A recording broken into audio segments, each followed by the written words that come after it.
Have you ever reached a point in your life where you begin to question your existence? You're tired, you're overwhelmed, you feel lonely because everything you were told to do that would make you happy, you've done, and you still feel like there's something missing within.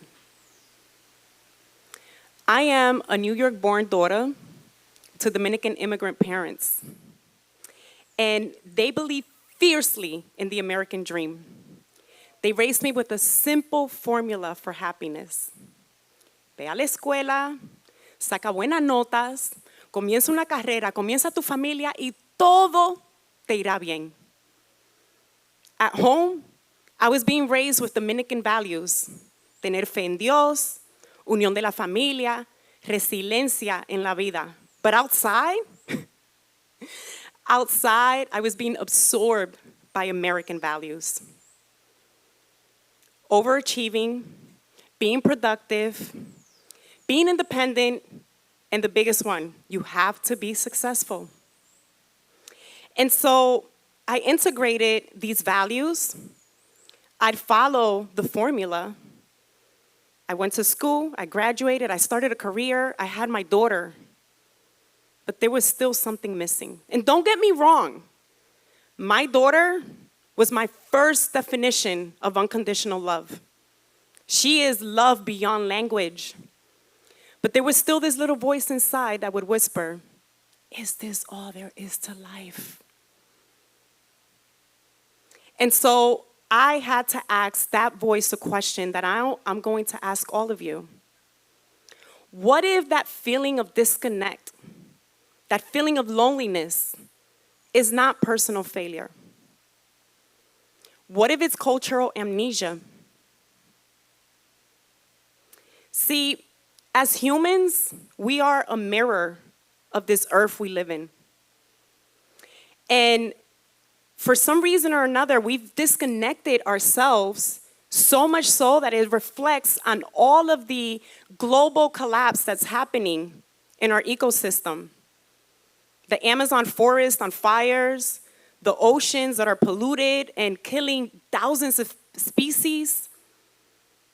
We've been disconnected from the wisdom of our ancestors, the ones that had the map to keep us in rhythm with this earth that we live on. See, our ancestors understood that when we forget who we are and we disconnect, the land suffers. And when the land suffers, we suffer. So many of us have lost awareness of the land that is underneath our feet. To honor the trees that give us oxygen to breathe. La magnitud of energy that they provide for us. The fruits. Look at this tree full of apples.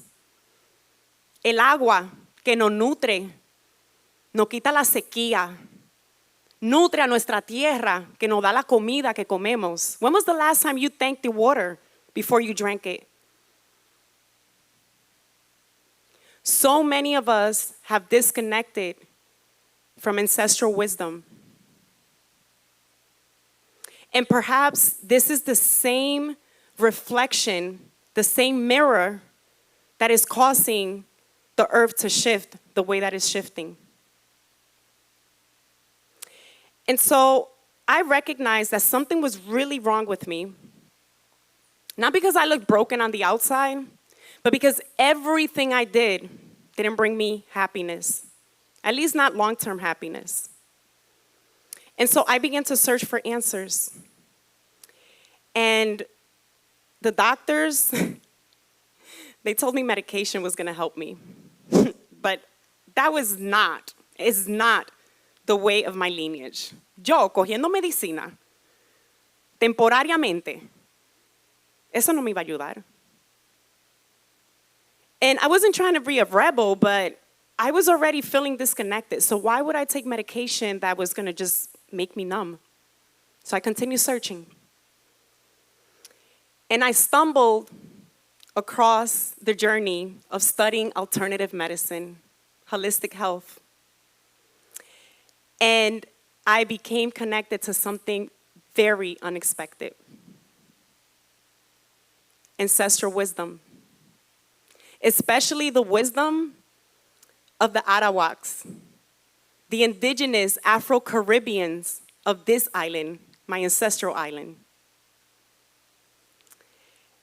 And when I connected to this wisdom, I recognized that I began healing. That disconnect I was feeling suddenly started fading away.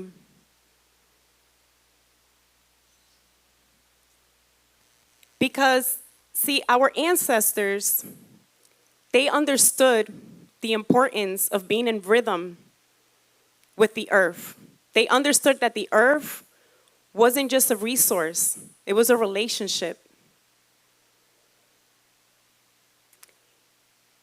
And in that relationship, I recognized that there was something a lot bigger than my own story. There were patterns, patrones, en nuestra sociedad, in the way that we are disconnected, not only from the land, from each other, but from ourselves. We've disconnected from the stories that our elders used to tell us about migration, crop importation, about the crisis that they endured at different stages of their life. What about the love stories? The love stories that really kept them together during those moments of crisis. We have disconnected from las recetas de las abuelas, que nos la pasaban sin darnos instrucciones. Simplemente intuición, pero la comida sabía deliciosa.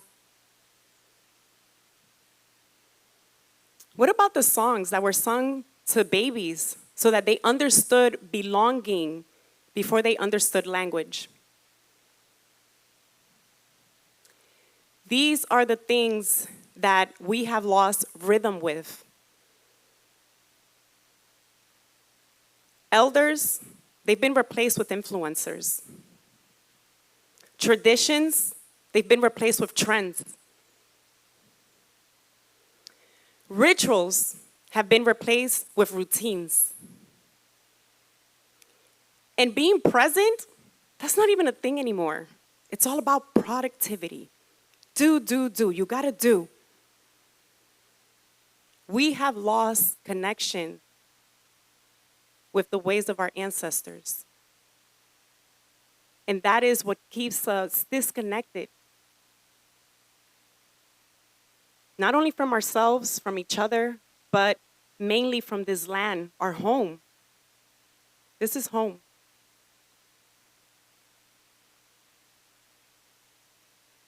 Five years ago, I moved to the Dominican Republic for the first time. And when I moved here, I didn't come for a vacation. I came to live, to get away from all that go. I currently live and I love to be in the countryside. See, the people of the countryside of the Dominican Republic, they still live like the ancestors. And when I moved here, something magical happened to me. I didn't only come back to my roots, to my ancestral land, but time slowed down for me. Being in the middle of a Zoom call and suddenly the power goes off like it just did a little while ago. Being in a space where I call my electrician because my laundry machine got messed up on a Monday. He doesn't show up till Thursday with a story about his abuelita being sick. How about the clients that at the very last minute cancel their therapy session because the wind picked up and they want to keep surfing? In New York, these things would have stressed me out. But being here on the island has initiated me into patience, into adaptability, into simply just trusting in divine timing and alignment. My neighbors who share the eggs of their chickens with me without me having to ask for it. Or how about the children que juegan béisbol, porque todito van a ser beisbolista algún día, with broomsticks. They're not on their screen the whole time. How about the roosters? Those are my favorite. That's my new alarm clock, by the way. I don't use my phone anymore to wake up. Being on this island has taught me that being in relationship with the land really just requires simple steps. Instead of building with materials that you have to buy and you have to go search for, why not use the same materials from the earth? I have a friend that began to build her home and inspired me to begin a community of clay homes. Materials right from the island. Shopping from your farmers instead of going to the supermarket all the time. Why not support the locals?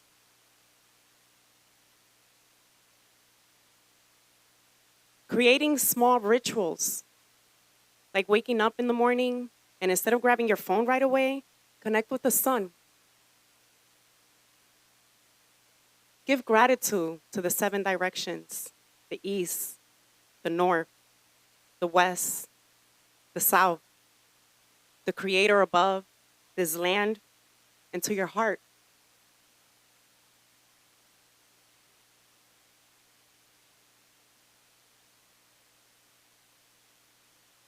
Being in participation to care for this earth, to build a more sustainable earth, doesn't require you to move from where you're living. There's simple steps. There's simple steps that not only build a sustainable earth, but they also honor the wisdom of our ancestors who knew how to take care of this earth. And the reality is that the earth is not asking for any of you to be perfect. It's asking for your participation. And the ancestors, they're not asking to be worshiped. They are simply asking to be remembered. And your spirit, your soul, they're not broken. There's nothing wrong with anyone here. There was never anything wrong with me. Our spirit is simply asking us to reconnect with the wisdom that we already have to build a more sustainable home, to honor our ancestors. And so today I'm going to leave you with one last question.